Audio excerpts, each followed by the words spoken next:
కృష్ణం వందే జగద్గురుం. జై శ్రీకృష్ణ. ఈ వీడియో చూసే ముందు ఒక లైక్ కొట్టి జై శ్రీరామ్ కమెంట్ చెయ్యండి.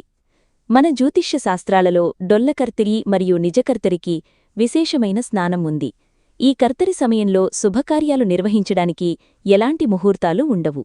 ఈ నెల మే 4వ తేదీన సోమవారం నుండి కర్తరి ప్రారంభమై మే 29 శుక్రవారం వరకు ఉంటుంది.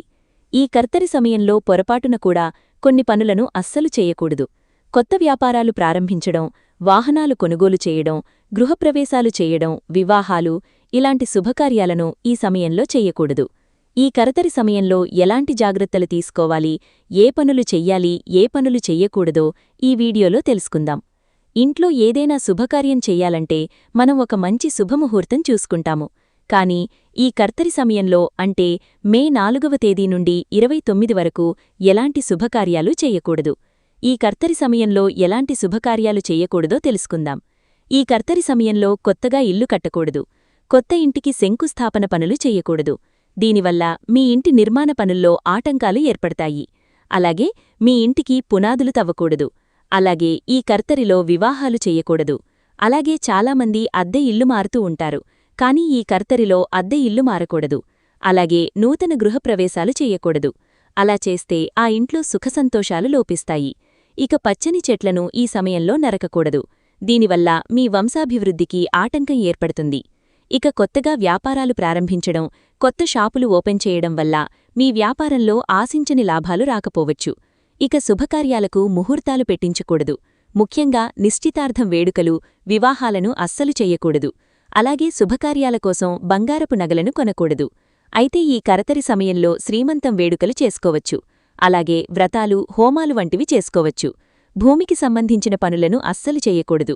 అంటే భూమిని తవ్వడం, భూమిని తవ్వి చెట్లను నాటడం చెయ్యకూడదు. అలాగే విత్తనాలు చల్లడం, తోటలు వేయడం వంటి పనులను కూడా చెయ్యకూడదు. ఈ కర్తరి సమయంలో ఇంట్లో శుభకార్యాలు నిర్వహిస్తే మీ ఇంటికి అరిష్టం జరుగుతుంది. కాబట్టి పండితులను సంప్రదించి ఒక మంచి శుభముహూర్తం పెట్టుకోండి. అలాగే దూర ప్రయాణాలు చెయ్యకూడదు. ఈ కర్తరిలో చిన్నపిల్లలకు పుట్టువెంట్రుకలు కూడా తీయించకూడదు. దీనివల్ల మీ పిల్లల ఆరోగ్యంపైన ప్రభావం పడుతుంది. అలాగే ఈ కర్తరి సమయంలో దేవాలయంలో విగ్రహ ప్రతిష్ఠాపన పనులు కూడా చెయ్యకూడదు. ఇక భూమిని కొనుగోలు చేయడం, ఆస్తులు రిజిస్ట్రేషన్ చేయించడం కూడా అస్సలు చెయ్యకండి. అలాగే మీ పాత ఇంటికి మరమ్మతులు చెయ్యకూడదు. ముఖ్యంగా ఈ కర్తరిలో వాహనాలు కొనుగోలు చేయకూడదు. అలాగే పెంపుడు జంతువులను కొత్తగా ఇంటికి తెచ్చుకోకూడదు. అయితే ఈ కర్తరి సమయంలో జపాలు, హోమాలు, పూజలు చేయడానికి ఎటువంటి నిషేధం లేదు. ఈ కర్తరి సమయంలో అన్నదానం, జలదానం చేయడం ద్వారా అనంతమైన పుణ్యఫలితం లభిస్తుంది. అలాగే ఈ కర్తరి సమయంలో పుణ్యక్షేత్రాలు దర్శించడం, నదీస్నానాలు చేయడం ద్వారా మనం తెలియక చేసిన పాపాలన్నీ తొలగిపోయి మోక్షప్రాప్తి కలుగుతుంది. అలాగే ఈ కర్తరి సమయంలో చిన్నపిల్లలకు అన్నప్రాసన వేడుకలు చేసుకోవచ్చు. అలాగే మే 17వ తేదీ ఆదివారం నుండి అధిక జ్యేష్ఠమాసం ప్రారంభమై జూన్ 15 వరకు అధికమాసం ఉంటుంది. ఈ అధికమాసంలో కూడా ఎలాంటి శుభకార్యాలు చెయ్యకూడదు. ఇక ప్రస్తుతం వైశాఖమాసం నడుస్తోంది. అయితే ఈ వైశాఖమాసంలో తెలిసి తెలియక కూడా కొన్ని పొరపాట్లు చేయకూడదు. అవేమిటంటే ఈ వైశాఖమాసంలో తలకు నూనె రాసుకుని తలస్నానం చేయకూడదు. దీనివల్ల అనారోగ్య సమస్యలు ఏర్పడతాయి. ముఖ్యంగా ఈ వైశాఖమాసంలో రాగి వస్తువులు మరియు ఇతడి వస్తువులను ఉపయోగించకూడదు. ఈ కర్తరి సమయంలో విశేషంగా సూర్యభగవానుడిని పూజించాలి. మన జాతకంలో సూర్యుడు బలంగా ఉంటే మన జీవితంలో డబ్బుకు లోటు లేకుండా ఉంటుంది. కాబట్టి ఈ కర్తరి సమయంలో ప్రతిరోజూ ఉదయం స్నానం చేసి సూర్యుడికి అర్ఘ్యం సమర్పించి సూర్యుడికి నమస్కారం చేసుకుంటే భోగభాగ్యాలు కలిసివస్తాయి. ఈ వైశాఖమాసం శ్రీ మహావిష్ణువుకి చాలా ప్రీతికరమైనది. కాబట్టి ఈ నెలలో విష్ణు సహస్రనామాలు చదివితే ఆర్థిక ఇబ్బందులు తొలగిపోయి మానసిక ప్రశాంతత కలుగుతుంది. ఇక అనారోగ్య సమస్యలతో బాధపడేవారు ఈ వైశాఖమాసంలో ఆవుపాలతో శివలింగానికి అభిషేకం చేస్తే అష్టైశ్వర్యాలు, ఆయురారోగ్యాలు కలుగుతాయి. అలాగే ఈ వైశాఖమాసంలో నరసింహస్వామిని పూజిస్తే శత్రుబాధలు, రుణబాధలన్నీ తొలగిపోతాయి. ఇక ఇంట్లో పూజ చేసే ఆడవారు తప్పకుండా పాటించాల్సిన నియమాలు, చేయకూడని తప్పుల గురించి ఇప్పుడు తెలుసుకుందాం. ఇంట్లో దీపారాధన చేసేటప్పుడు సూర్యోదయానికి ముందే నిద్రలేచి ఇల్లంతా శుభ్రం చేసుకోవాలి. స్త్రీలు తలస్నానం చేసి కుంకుమబొట్టు పెట్టుకుని పూజగదిలోకి వెళ్లాలి. పూజగదిలో బియ్యపిండితో ముగ్గువేసి ఇంట్లో దీపారాధన చేసుకోవాలి. దీపం వెలిగించేటప్పుడు ముందుగా దీపం ప్రమిదలో నూనె పోసి తర్వాత వత్తులు పెట్టి దీపం వెలిగించాలి. దేవుని పూజలో నైవేద్యంగా ఏదైనా ఒక పండులు నివేదించాలి.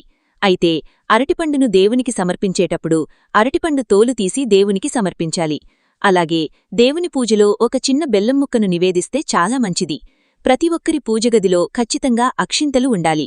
పూజ పూర్తయిన తర్వాత దేవునికి నమస్కారం చేసుకుని తలపైన అక్షింతలు వేసుకుంటే మీ పూజకు రెట్టింపు పుణ్యఫలితం లభిస్తుంది. అలాగే పూజ పూర్తయ్యాక ఖచ్చితంగా 3 ప్రదక్షిణాలు చెయ్యాలి. పూజ చేసే స్త్రీలు పొరపాటును కూడా జుట్టు విరబోసుకుని పూజ చెయ్యకూడదు. అలాగే తలస్నానం చేసిన తర్వాత జుట్టు నుండి నీరు కారుతూ పూజ చెయ్యకూడదు. అలాగే పూజ చేసేటప్పుడు నిలబడి దీపారాధన చెయ్యకూడదు. నేలపైన పీఠం కాని చాపకానీ వేసుకుని దేవుణ్ణి పూజించాలి. ఇక దేవుని పటాలకు పుష్పాలు పెట్టేటప్పుడు ఎడమచేతిని అస్సలు ఉపయోగించకూడదు. ప్రతి శనివారం లేదా గురువారం నాడు పూజగదిని తప్పనిసరిగా శుభ్రం చేసుకోవాలి. నీటిలో కళ్లప్పు వేసి ఆ నీటితో దేవుని పటాలు శుభ్రం చేస్తే చాలా మంచిది. మీ పూజగదిలో లక్ష్మీదేవి ఫోటో కింద ఎర్రటి రంగు పట్టువస్త్రాన్ని పెట్టుకోండి. దీనివల్ల మీ ఇంటి సంపద నిలకడగా ఉంటుంది. ఆర్థిక ఇబ్బందులతో బాధపడేవారు ఇంట్లో దీపారాధన చేసేటప్పుడు దీపం నూనెలో ఒక యాలుక్కాయను వేసి దీపారాధన చేస్తే ధనప్రాప్తి కలుగుతుంది. అలాగే నువ్వుల నూనెతో దీపారాధన చేసేటప్పుడు నువ్వుల నూనెలో కొంచెం కర్పూరం పొడి కలిపి దీపం వెలిగిస్తే మీ ఇంట్లో ఉన్న దుష్టశక్తులన్నీ తొలగిపోయి మీ ఇంట్లోకి లక్ష్మీదేవి అడుగుపెడుతుంది.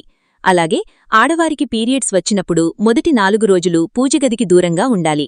5వ రోజున ఉదయాన్నే స్నానం చేసి ఇల్లంతా శుభ్రం చేసుకుని పూజగదిని కూడా శుభ్రం చేసి పూజగదిలో దీపం వెలిగిస్తే మంచిది. మీ పూజగది ఈశాన్యమూలలో ఎల్లప్పుడూ ఒక నీటి కలసం ఉండాలి. దీనివల్ల మీ ఇంట్లోకి నెగిటివ్ ఎనర్జీ ప్రవేశించకుండా మీ ఇల్లంతా దైవశక్తులతో నిండిపోతుంది.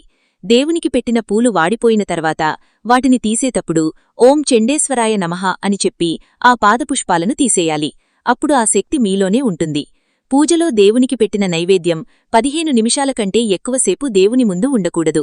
ఇక మనలో చాలామంది పంచామృతాలతో దేవునికి అభిషేకం చేస్తారు.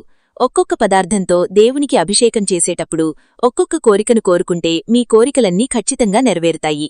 ఇక జాతకంలో శనిదోషాలు ఉన్నవారు ఆంజనేయస్వామికి బెల్లం మరియు శనగలు నైవేద్యంగా పెడితే శనిదోషాలన్నీ తొలగిపోతాయి. ఇక సంతానం కోసం ఎదురుచూసే దంపతులు దీపారాధన చేసేటప్పుడు ఎర్రటి వత్తులతో దీపం వెలిగిస్తే ఖచ్చితంగా సంతాన ప్రాప్తి కలుగుతుంది. అలాగే ధనం కావాలనుకునేవారు పసుపచ్చ వత్తులతో దీపం వెలిగిస్తే ధనప్రాప్తి సిద్ధిస్తుంది. ఇంట్లో దీపారాధన చేసేటప్పుడు ఎడమచేతితో గంటను ఊపుతూ కుడిచేతితో ధూపం వెయ్యాలి. అలాగే పూజగదిలో మీరు వెలిగించే దీపం దేవుడి విగ్రహం కంటే తక్కువ ఎత్తులో ఉండాలి. మీ పూజగదిలో ఒకే దేవుని ఫోటోలు 2 ఉంటే అవి ఒకదానికొకటి ఎదురెదురుగా ఉండకూడదు.